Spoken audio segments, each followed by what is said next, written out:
Voy a leer hoy el capítulo 21 del Evangelio de Mateo. Capítulo 21 del Evangelio de Mateo.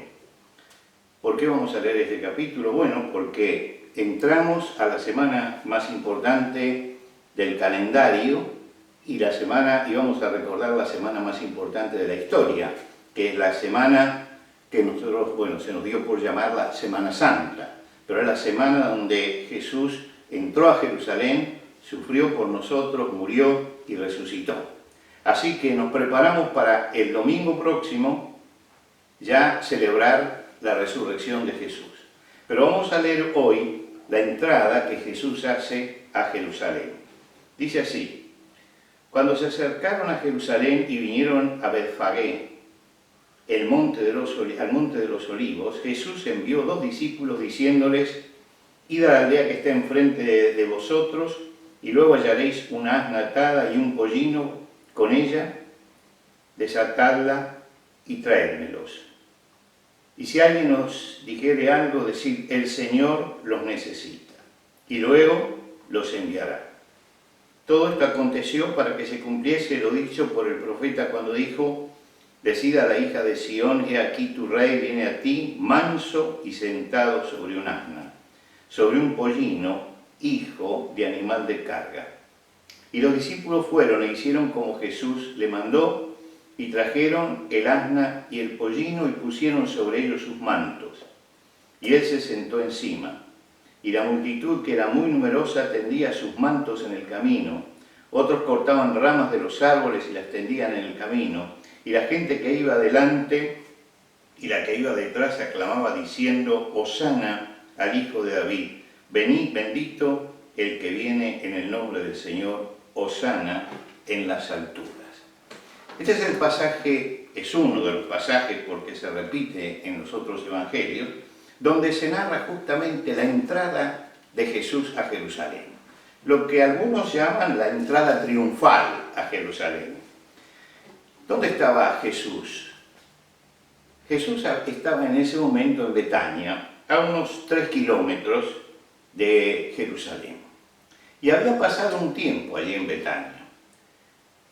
En la semana anterior había estado y visitó el lugar porque Lázaro, su amigo, había muerto. Y entonces quedaban allí sus 2 hermanas dolientes frente a la pérdida del hermano, y Jesús se acercó y llegó a aquel lugar. Y todos conocemos la historia: Jesús resucitó a Lázaro. Ahora, esto sucede justamente poco antes de esta entrada triunfal a Jerusalén. Muchos judíos estaban alrededor de la tumba de Lázaro. Muchos vieron eso. Y se empezó a correr la voz. Realmente era algo inusitado. Ahora no se podía poner en duda el poder de Jesús, ni se podía decir, bueno, puede ser. Hacía 4 días que estaba Lázaro en la tumba, y la hermana se negaba a abrirla porque decía: hiede ya. Lo que quiere decir que todos los judíos eran testigos de lo que había pasado, y sin embargo Jesús lo resucita. Un milagro público, un milagro asombroso, de un tremendo impacto popular. Las consecuencias fueron que se polarizaron, por un lado, el pueblo que estaba apoyando a Jesús, y por otro lado los gobernantes, que se reunieron inmediatamente porque sintieron que la presencia de Jesús y que los milagros de Jesús los afectaba a ellos. Y es en ese momento cuando el Sanedrín, el máximo tribunal de los judíos, formado por saduceos, por fariseos, por escribas, por los ancianos, los notables, hoy diríamos los aristócratas que formaban ese tribunal, se reunieron y acordaron en que había que eliminar a Jesús. Jesús entonces, sabiendo todas las cosas, sale de Betania al desierto con sus discípulos a esperar la Pascua. Y dice que cuando estaba llegando ese momento de la Pascua, la gente se preguntaban unos a otros: ¿qué os parece? ¿No vendrá la fiesta? Como diciendo, ¿vendrá o no vendrá? Y Jesús vuelve a Betania. Y cuando vuelve a Betania se produce una gran conmoción, porque muchos viajaban para ver a Lázaro a Betania. Betania se había hecho famosa en ese momento, Y tenían que viajar también a Jerusalén por el asunto de la Pascua. Y hacen una cena donde está Lázaro y Jesús. Y al día siguiente, Jesús sale de Betania y va hacia Jerusalén. Ahora quisiera que miráramos un poco la geografía, para hacerlo práctico. Betania está en un extremo del Monte de los Olivos, después viene el Monte de los Olivos, y después bajando se llega a Jerusalén. Lo que quiere decir que ellos tuvieron que subir al monte y bajar del otro lado. Las primeras 10 cuadras más o menos eran cuadras de subida, cuadras de esfuerzo. Y luego llegaban al Monte de los Olivos y a una zona donde había en aquel momento además árboles frutales. Estaba poblado, sin embargo la preponderancia era de los olivos, pero tenían que pasar por una villa pequeña que se llamaba Betfagé. Betfagé era una villa de muy pocos habitantes, que se llamaba así justamente porque el nombre significa Casa de las Brevas. Es decir, porque se caracterizaba por las higueras que había en aquel lugar. Casa de las Brevas. Entonces tenían que pasar por ese lugar y allí Jesús se detiene y hace algo que es insólito en Jesús. Y es que pide que vayan a buscar un asna y un pollino, un burrito que estaba allí con ella, porque va a entrar subido a esos animales. Es un hecho insólito, ¿por qué? Porque Jesús eludía siempre las efusiones. Trataba de no hacer esto espectacular ni notable, prefería ocultarse. Pero en este caso pide que traigan eso y se transforma el cuadro. Jesús entrando a Jerusalén se transforma en el cumplimiento de una profecía que la gente que estaba allí conocía porque la escuchaba leer el profeta Zacarías, lo escuchaba leer en la sinagoga y en el templo. Así que la historia esta la conocía. La profecía de Zacarías dice: alégrate mucho, hija de Sión, da voces de júbilo, hijas de Jerusalén, he aquí tu rey vendrá a ti, justo y salvador, humilde y cabalgando sobre un asna, sobre un pollino, hijo de asna. Lo que quiere decir que el cuadro estaba completo, la profecía se estaba cumpliendo y la gente comienza a interpretar esto. Y entonces hay un gran movimiento de júbilo en toda esa gente porque sienten que el Mesías, ese Mesías prometido, está llegando. Y claman, Hosana. Hosana es como la palabra aleluya. Nosotros usamos la palabra aleluya, que es una palabra hebrea, que la hemos adaptado a nuestro idioma. Y lo mismo sucede con la palabra Hosana. Hosana era una palabra hebrea que significa sálvanos ahora. Sálvanos ahora. Es decir, ellos estaban buscando un Salvador. Y entonces empiezan a agitar palmas y a cantar salmos. Esto se hacía en una fiesta que faltaba todavía, la fiesta de los tabernáculos, que era el final del calendario litúrgico. Pero cuando había un gran entusiasmo religioso, la gente se desataba y producía esto. Y en ese momento se produce esto, ese gran entusiasmo porque el Mesías está viniendo. Había entusiasmo porque llegaba el Salvador y la gente le estaba diciendo que nos salve ahora. Ahora, cuando yo llego a esta parte de la historia, siempre me pregunto lo mismo. ¿Entendían ellos lo que estaba pasando? Ni los apóstoles entendieron lo que pasaba, pero había entusiasmo porque venía en el nombre del Señor. Y ellos reconocen algo. Es descendiente directo del rey David. Y la dinastía que tenía que gobernar en Jerusalén y en Israel y en toda la tierra con el Mesías era la dinastía de David. Y por eso ellos hablan del hijo de David. Señalan justamente pertenece a la dinastía real. Es el que viene a hacer la paz, porque es el príncipe de paz que llega y es el enviado de Dios. Ahora, ese pueblo, ¿por qué aclama? Porque viene alguien que los viene a salvar de sus pecados, porque viene un Redentor. Yo no creo que sea eso. Yo creo que ellos estaban frustrados por la realidad nacional y esperaban al Mesías para que los librara de los romanos, para que en alguna forma devolviera el brillo a Israel.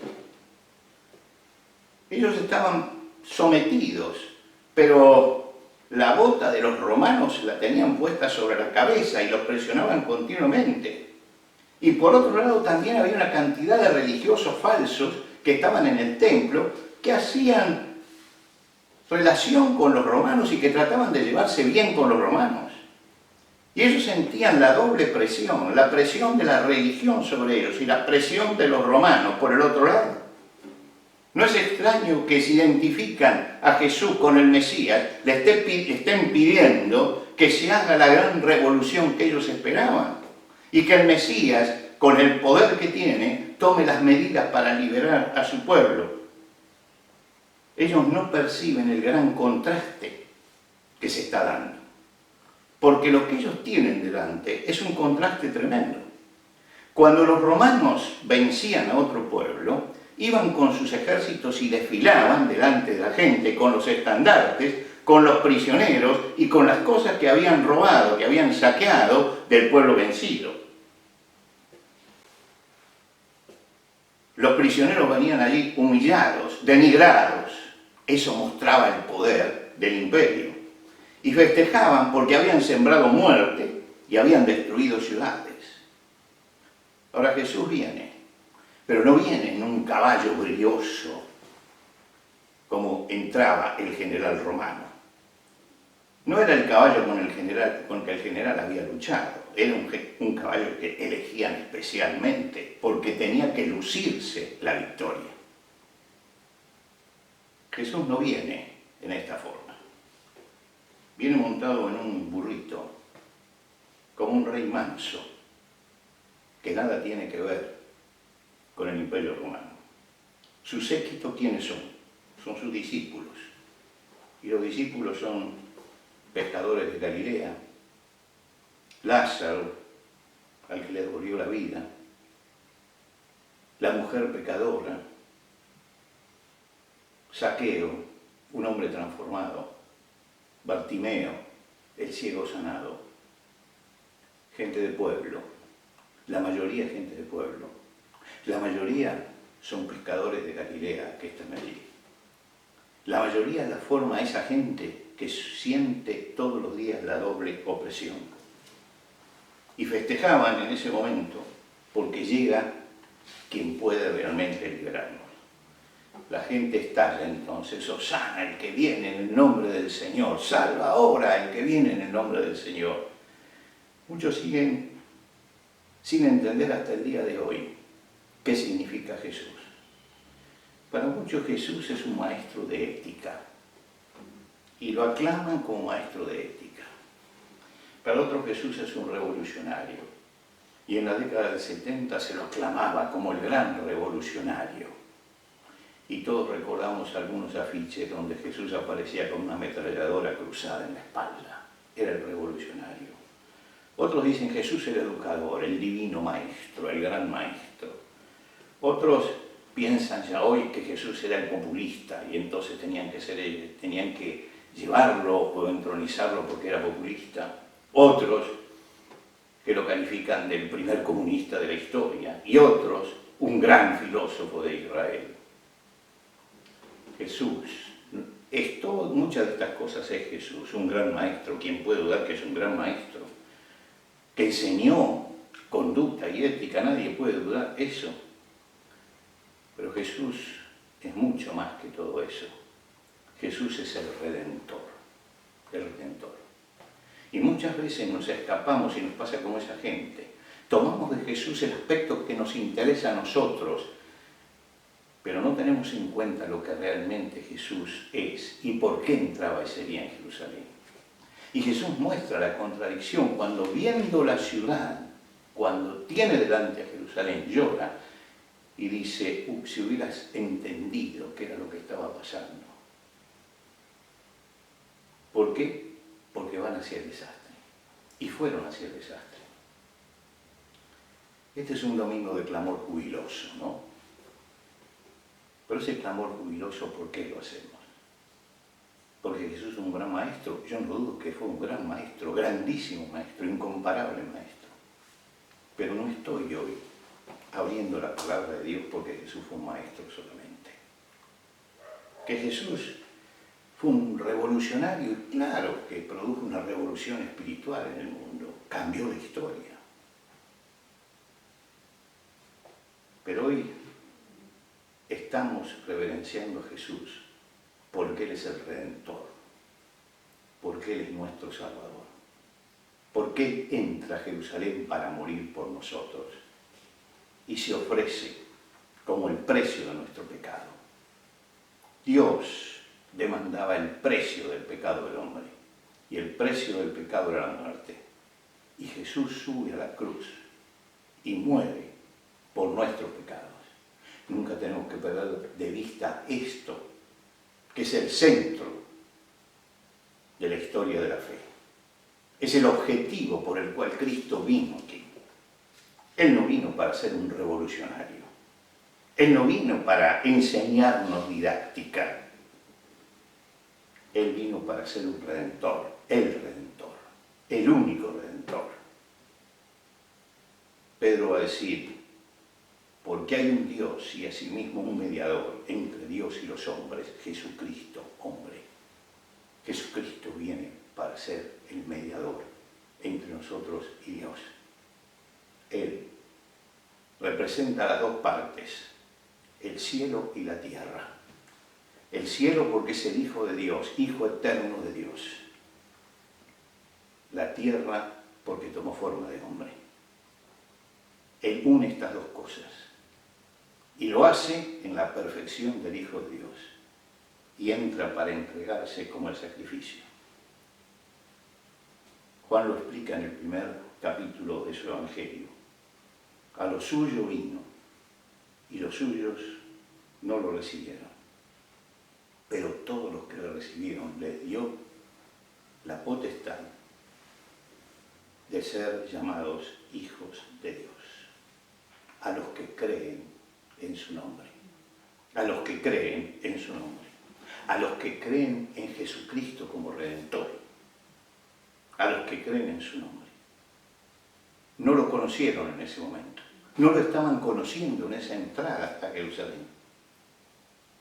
Pero Él viene justamente para eso, para darnos la autoridad de ser llamados hijos de Dios, hijos de Dios. Cuando Juan escribe su primera carta, en el capítulo 3 dice, mirad cuál amor nos ha dado el Padre, para que seamos llamados hijos de Dios. Por eso el mundo no nos conoce, porque no le conoció a Él. Amados, ahora somos hijos de Dios. Y esto es el centro de lo que vamos a recordar esta semana. No tenemos amargura este día. Nos unimos al canto. Lo hacemos en medio de la pandemia, en medio de todo, pero nos unimos al canto para decir lo mismo que decían aquellos hombres, pero con otro sentido, con otra visión, con una visión completa. Decimos, Hosana, bendito el Rey que viene en el nombre del Señor. Decimos, Señor, salva ahora, bendito el Rey que viene, porque Jesús dijo, vendré otra vez. Nuestro corazón se abre hoy en la esperanza del Cristo triunfante que volverá para establecer su reino definitivamente. Esto que vivimos ahora es una contingencia. Esto pasa.